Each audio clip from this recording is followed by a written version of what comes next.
Shalom, Baku Dapa, kita sekalian di minggu pertama sesudah Paskah ini, dan kita akan bersama-sama kembali diberkati oleh firman Tuhan. Dan oleh sebab itu saya mengajak mari kita satu di dalam doa, kita berdoa. Ya Tuhan Allah, Bapa dalam sorga, terima kasih untuk hari yang indah yang dianugerahkan, di mana Tuhan memungkinkan kami bersama-sama menikmati hari Minggu ini. Sebagai orang-orang beriman, tentu kami bersyukur kepadamu, dan kami berharap bahwa hari ini kami kembali diberkati dalam kebenaran firman Tuhan, supaya kami melangkah di dalam kebenaran firman-Mu saja. Kami tahu bahwa inilah suatu kekuatan iman yang daripadamu. Maka terpuji Engkau, naungi kami dan Roh-Mu yang kudus, mengampuni kesalahan dan dosa kami. Dalam nama Yesus kami berdoa. Amin. Saudara-saudara kekasih dalam Tuhan, pembacaan daripada firman Tuhan pagi hari ini terambil dari kitab Yohanes pasalnya yang ke-20 ayat 11 sampai dengan 18. Lembaga Alkitab Indonesia memberikan tema Yesus menampakkan diri kepada Maria Magdalena. Tetapi Maria berdiri dekat kubur itu dan menangis. Sambil menangis ia menjenguk ke dalam kubur itu. Dan tampaklah olehnya dua orang malaikat berpakaian putih, yang seorang duduk di sebelah kepala dan yang lain di sebelah kaki di tempat mayat Yesus terbaring. Kata malaikat-malaikat itu kepadanya, "Ibu, mengapa engkau menangis?" Jawab Maria kepada mereka, "Tuhanku telah diambil orang, dan aku tidak tahu di mana ia diletakkan." Sesudah berkata demikian, ia menoleh ke belakang dan melihat Yesus berdiri di situ, tetapi ia tidak tahu bahwa itu adalah Yesus. Kata Yesus kepadanya, "Ibu, mengapa engkau menangis? Siapakah yang engkau cari?" Maria menyangka orang itu adalah penunggu taman, lalu berkata kepadanya, "Tuhan, jikalau Tuhan yang mengambil dia, katakanlah kepadaku di mana Tuhan meletakkan dia, supaya aku dapat mengambilnya." Kata Yesus kepadanya, "Maria."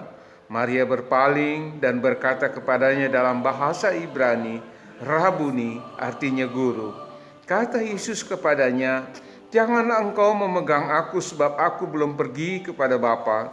Tetapi pergilah kepada saudara-saudaraku dan katakanlah kepada mereka bahwa sekarang aku akan pergi kepada Bapakku dan Bapamu, kepada Allahku dan Allahmu."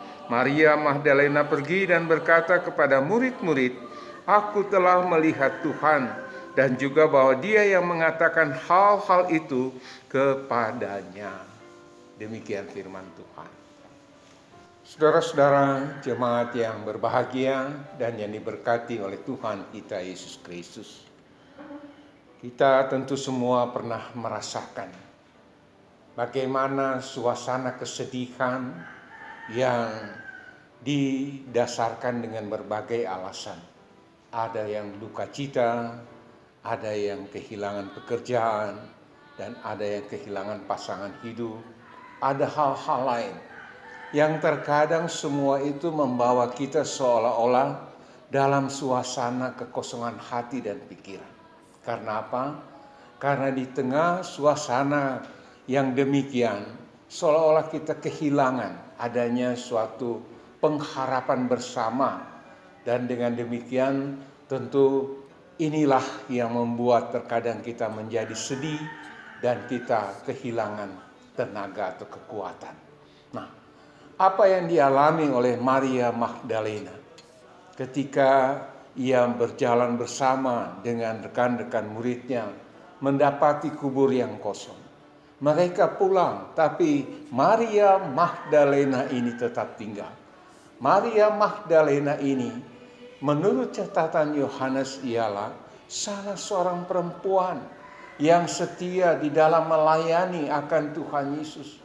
Ketika dia telah merasakan bagaimana mujizat yang dilakukan melalui kuasa Tuhan, menyembuhkan dia, melepaskan dia dari 7 roh setan yang menguasai dia. Kita bisa lihat itu dari pembacaan kitab Lukas. Ya.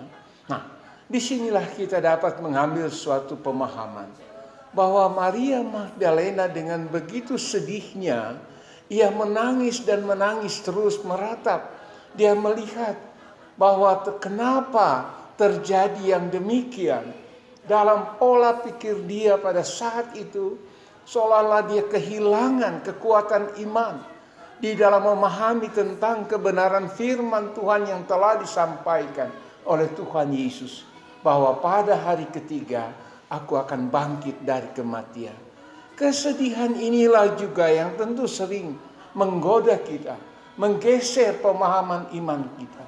Dan kita harus menyadari bahwa itulah suatu kenyataan sebagai manusia yang tidak bisa terlepas dari suasana seperti yang dirasakan oleh Maria Magdalena ini. Tetapi saudara-saudara yang kekasih dalam Tuhan, ada suatu perjumpaan yang indah. Yang pertama ialah sapaan daripada malaikat Tuhan, yang dimana di sini memberikan suatu kesan bagaimana Maria masih diselimuti oleh pola pikir secara manusiawi. Mengapa engkau menangis? Apa jawaban Maria? Maria menjawab, aku mencari, aku mau supaya bisa menemukan dia yang telah mati. Dan itu berarti seolah-olah dia mau mengungkapkan kesedihannya kepada malaikat. Dan dengan demikian ia merasa bahwa apa yang dia alami, dia kehilangan sesuatu dari dalam dirinya. Dan oleh sebab itu kita perhatikan hal yang kedua, perjumpaan yang ia rasakan dengan Tuhan Yesus. Dia melihat dan dia mendengar bagaimana sapaan Tuhan Yesus yang pertama memanggil, ibu, mengapa kamu menangis? Dia memahami bahwa itulah penunggu taman. Ini memberikan lagi suatu kesan kepada kita bagaimana Yohanes mau memberikan penjelasan bahwa sosok manusia itu tidak lepas dari keterbatasan dan kekurangannya. Dalam segala pola pikirnya yang terselimuti dengan kesedihan, dengan kegalauan, pasti mengganggu akan imannya. Di mana kebenaran-kebenaran firman Tuhan, di mana pengalaman-pengalaman iman hidup bersama dengan Tuhan akan tergeser dengan suatu keadaan yang membuat kesedihan yang mendalam. Nah, oleh sebab itu kita perhatikan bagaimana cara Tuhan Yesus meneguhkan dan menguatkan iman daripada Maria. Maka Tuhan Yesus memanggil nama dia Maria. Dengan penuh sukacita dia mendengar suara itu, dia menghafal suara itu, dan dengan itu dia melihat benar apa yang dia lihat, bahwa inilah dia Tuhan Yesus.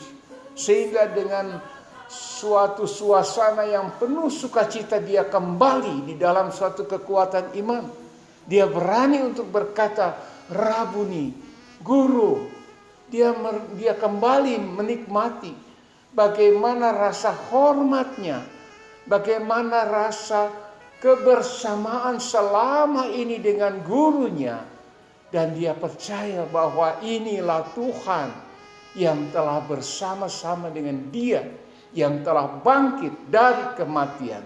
Dan oleh sebab itulah Tuhan Yesus berkata kepadanya, jangan menyentuh aku. Artinya kalau kita melihat dalam pembacaan ini, Tuhan Yesus berkata, janganlah engkau memegang aku.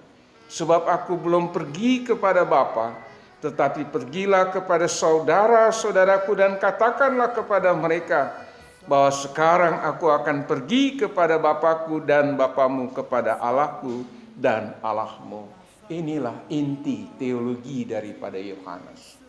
Dia mau memberikan suatu pemahaman melalui akan kisah perjumpaan ini, bahwa ada suatu pesan yang sangat mendalam. Benar, Yesus Kristus telah bangkit. Dialah anak Allah. Dan dialah yang memungkinkan untuk semua orang percaya terhimpun bersama untuk memanggil Allah sebagai Bapa. Dan itu dia telah buktikan ketika pada saat kematian, tabir yang memisahkan telah terbelah dua, telah diputuskan. Yang dengan demikian tidak ada lagi yang dapat menghalangi orang-orang beriman untuk hidup sebagai anak-anak Allah dan menyebut Allah sebagai Bapa. Nah, saudara-saudara yang kekasih dalam Tuhan, inilah juga yang menjadi teologi daripada Rasul Paulus. Kalau kita membaca dari kitab 1 Korintus pasalnya yang ke-15, ayatnya yang ke-14, dua hal Paulus berkata, kalau Yesus tidak dibangkitkan, sia-sialah pemberitaan kami. Inti pokok daripada pesan Rasul Paulus di sini apa? Pemberitaan tentang kebangkitan Yesus. Dan dia katakan, sia-sialah kepercayaan kamu. Apa arti kita beriman kepada Yesus Kristus kalau kita tidak bisa memahami dan mengimani sungguh-sungguh benar bahwa dia telah bangkit. Oleh sebab itu, teologi kebangkitan inilah yang memberikan Maria Magdalena begitu bersukacita. Dan dia akhirnya dengan penuh sukacita dia memberi kesaksian. Dia menyapa kepada semua murid-murid yang lain dengan berkata, aku telah melihat Tuhan. Inilah saudara-saudaraku yang kekasih. Pesan firman ini akan memberi suatu sukacita yang besar kepada kita. Membangun kembali pengalaman-pengalaman iman kita. Pernahkah kita berjumpa? Pernah kita mendengar suara Yesus memanggil nama kita di tengah kita menghadapi kenyataan-kenyataan tentang kehidupan yang terkadang membawa kita dalam kesedihan, di dalam keputusasaan, ketiadaan harapan. Tapi firman ini memberi kepada kita lagi, mari kita bangkit. Mari kita bangkit menghadapi realita kehidupan ini. Karena dengan kita bangkit menghadapi realitas sekarang ini, maka kita akan membangun suatu keharmonisan kehidupan bersama. Melalui apa? Sapaan kita. Kita di rumah disuruh untuk bersama di rumah.